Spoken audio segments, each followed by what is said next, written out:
কিছু দেখুন হাঁসের বাচ্চাগুলো এখন খাবে কত সুন্দর করে খাচ্ছে। ফেন্সি মুরগি, ব্রাহ্মা মুরগি, টার্কি মুরগি আর টাইগার মুরগি। ইনশাল্লাহ আর কিছুদিনের মধ্যে নতুন একটা প্রাণী ফুটবে আমার এখানে। দেখা যায় কি ফুটে আমি আপনাদেরকে জানাবো। ওইটা দেখার জন্য ইনশাল্লাহ চ্যানেলটা সাবস্ক্রাইব করে দিতে হবে, আর পেজটা ফলো দিয়ে দিবেন। ইনশাল্লাহ রেগুলার ব্লগ পাবেন। আসসালামু আলাইকুম বন্ধুরা, কেমন আছেন আপনারা? আশা করি সবাই ভালো আছেন। আমার আরেকটা নতুন ব্লগ আপনাদের সবাইকে স্বাগতম। তো আজকে ইনকিউবেটর থেকে যে বাচ্চাগুলো ফুটবে ওগুলো নিয়ে কিছু কাজ করব।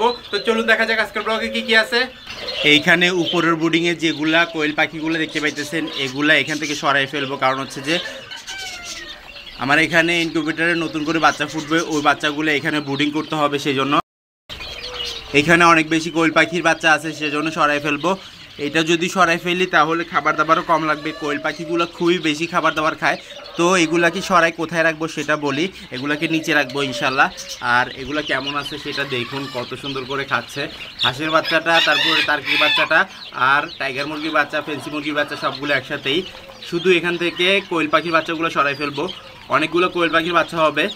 প্রথমে এগুলো ছোট ছোট দেখা যায়, কিন্তু বড় হওয়ার পর সম্পূর্ণ কেজ হয়ে যায়, কারণ হচ্ছে যেগুলোর সাইজ বড় হয়ে যায়। সেজন্য যা কালারের মতো এগুলো সরাই ফেলি। হাঁসের বাচ্চাগুলো খুবই তাড়াতাড়ি বড় হয়ে গেছে, আর সবগুলো হাঁসের বাচ্চা বেঁচে আছে আল্লাহর মতে। আর এই যে দেখুন কোয়েল পাখির বাচ্চাগুলো কত বড় হয়ে গেছে, ধরে দেখাই। এই যে দেখুন, মাশাল্লাহ। এগুলো যদি আল্লাহর মতে ভালো মতো খাবার দাবার খায়, আর সপ্তাহখানেকের মধ্যে ওরা খুব তাড়াতাড়ি বড় হয়ে যাবে এবং 20 গ্রামের বেশি হয়ে যাবে। তো এখানে 30 থেকে 35 পিস আছে। আমি অল্প অল্প করে ধরে নিচে দিয়ে ফেলি। দেওয়ার পর বলতেছি যে কোথায় দিছি। এখানে যে অল্প কিছু মুরগি বাচ্চাগুলো দেখতে পাইতেছেন এগুলো এখান থেকে সরে যাবে। এগুলো মাত্র ফুটছে। তো এখানে ব্রাহ্মা আছে 2 পিস, আরগুলো হচ্ছে গোল্ডেন সারব্রাইট, আর সিলভার সারব্রাইট 1 পিস আছে অবশ্য। আরগুলো হচ্ছে টাইগার মুরগির বাচ্চা। এগুলো সকালের দিকে ফুটছে, এখন এখান থেকে সরাই ফেলতে হবে, কারণ হচ্ছে যে গরম, সেজন্য। এখানে হোয়াইট রঙের ব্রাহ্মা বের হয়েছে, দেখা যায় কি কালার আসে এগুলা বড় হওয়া পর্যন্ত। যাক, মাশাল্লাহ। তো ইনকিউবেটর থেকে আল্লাহর রহমতে মুরগি বাচ্চাগুলো ধরে নিয়ে আসছি। এখানে কি কি মুরগি বাচ্চা আসে সেটা বলি, আর কোথায় দিব সেটাও দেখাবো। ওইখানে কিছু ছোট্ট কাজ আছে, ওইটাও দেখাবো। তো এই যে প্রথমে দেখাই যে আমি ব্রাহ্মাগুলো, এই যে দেখুন, এটা হচ্ছে ব্রাহ্মা হোয়াইট কালার। এটার পুরো পা পর্যন্ত পশম। এটা হবে যে লাইট ব্রাহ্মা মনে হচ্ছে আমার কাছে, কারণ হচ্ছে যে হোয়াইট কালার, সেজন্য। আর আমার কাছে যেগুলো আছে ওগুলো হচ্ছে আমেরিকান ব্রাহ্মা। তো আমেরিকান ব্রাহ্মা থেকে লাইট ব্রাহ্মা বের হয় না, তারপরেও আমি সন্দেহ আছি, দেখা যায় কি হয় না হয়। গতবার যেগুলো ফুটছিল ওগুলা ভিন্ন কালার ছিল, এবারেরগুলো ভিন্ন কালার, সেজন্য। এখানে আছে সিলভার সারব্রাইটের সাথে শেরেমার যে পেয়ারটা করছিলাম ওগুলোর বাচ্চা। এটা আছে যে 2 পিস বাচ্চা। আর গোল্ডেন সারব্রাইট দেখুন, গোল্ডেন সারব্রাইট এবার ফুটছে আল্লাহর মতে, 2 পিস বাচ্চা। তো লাগলে যোগাযোগ করতে পারবেন ইনশাল্লাহ, অ্যাভেলেবেল আছে বাচ্চাগুলা, 2 পিসই আছে। একদিনের বাচ্চা, 1 মাসের বাচ্চা, টোটাল 6 পিস আছে মিল মিক্স করে।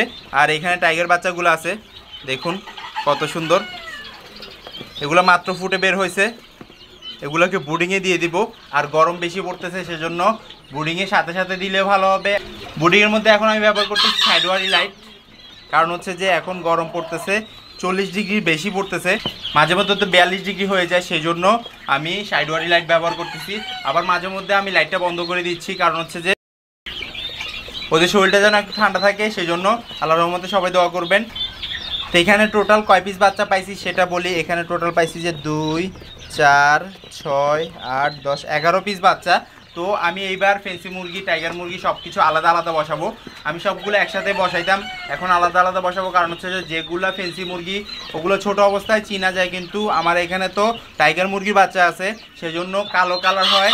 এবং টাইগার মুরগি বাচ্চাগুলো খুবই কিউট হয়, সেজন্য আমি বুঝতে পারি না। যা কালারের মধ্যে এখন বুঝতে পারবো, কারণ হচ্ছে যে আলাদা আলাদা দিব। টার্কি মুরগির ডিম, তারপরে তিতির মুরগির ডিম, এগুলো আলাদা আলাদা করে দিছি। চীনা হাঁস এবং অন্যান্য যেগুলো আছে ওগুলো তো আলাদা করে বসাইছি, গত ব্লগে দেখছেন আপনারা। ইনশাল্লাহ সামনে আরও দেখতে পারবেন। আর এগুলোকে এখন আমি বুডিংয়ে দিয়ে দিই। তো এই যে সেই বুডিংটা আমি খালি করে ফেলছি। কোয়েল পাখি এখান থেকে সরাই ফেলছি। অন্যান্য যেগুলো আছে ওগুলো 3 দিন বয়সের, সেজন্য আমি আর সরাবো না। হাঁসের বাচ্চাগুলো আমার হাতের মধ্যে পানি খুঁজতেছে। আমি হাতে খাবার নিছি কিছু, দেখুন হাঁসের বাচ্চাগুলো এখন খাবে কত সুন্দর করে খাচ্ছে। আর ব্রাহ্মা মুরগিটা আমার হাতের একবারে উপরে উঠে গেছে, মাশাল্লাহ, দেখা যাচ্ছে না। হাঁসের বাচ্চাগুলো কত কিউট করে খাচ্ছে, আর মুরগি বাচ্চাগুলো তো হাতের উপরে। তো আমি খাবার দিতে একটু লেট হয়ে গেছে, সম্ভবত এই অবস্থা হয়েছে। দেখুন আমার হাতের মধ্যেই খাচ্ছে, যাক মাশাল্লাহ। আর বোর্ডিংয়ে মুরগি বাচ্চাগুলো ছেড়ে দিই। খাবারের পাত্র 2টা আছে, পানির পাত্র একটা আছে। 2 লিটারই পানির বোতল দিয়ে পানি দিই ওদেরকে ইনশাল্লাহ। তো যেই বুডারটা দেখাইছিলাম ওই বুডার থেকে হাঁসের বাচ্চাগুলো এবং কোয়েল পাখির বাচ্চাগুলো সরাই ফেলছি। তো এগুলো আমি আলাদা করে নিচে নিয়ে যাব, কারণ হচ্ছে যে এগুলো একটু বড় হয়ে গেছে সেজন্য। আর এখন যে মুরগি বাচ্চাগুলো ছাড়বো ওগুলো একটু উইক থাকবে, মানে নতুন ফুটছে, ওগুলো একটু নড়াচড়া কম করবে। আর এগুলো যদি লাফালাফি করে ওগুলোর গায়ের উপরে পড়ে সেজন্য মারা যেতে পারে।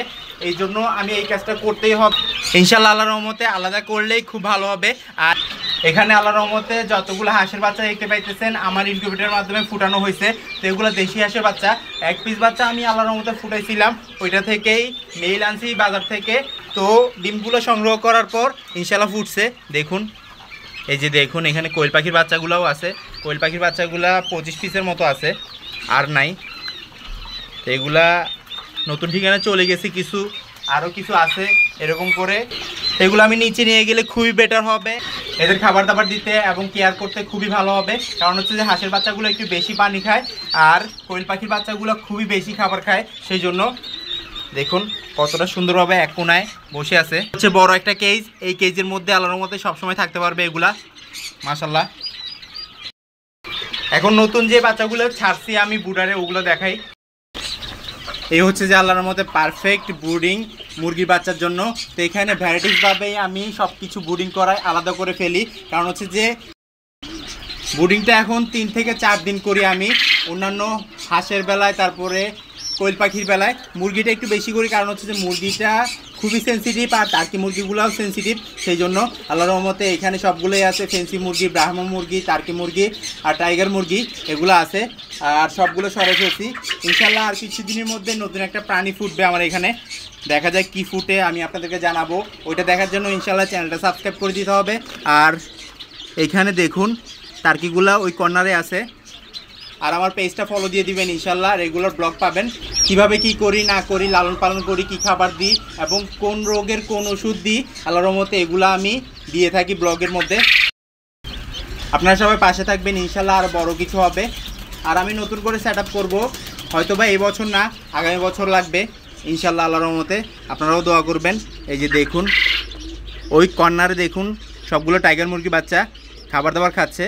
আর সামনে একটা আছে ব্রাহ্মার বাচ্চা আর সিলভার স্যাপারেটের বাচ্চা আছে। সিলভার স্যাপারেটের বাচ্চাগুলো খুবই ছোট, সেই জন্য দেখা যায় না।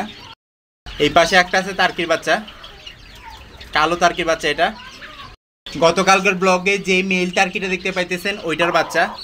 দেখুন কাছ থেকে দেখাই, এই যে দেখুন সবগুলো কর্নারে।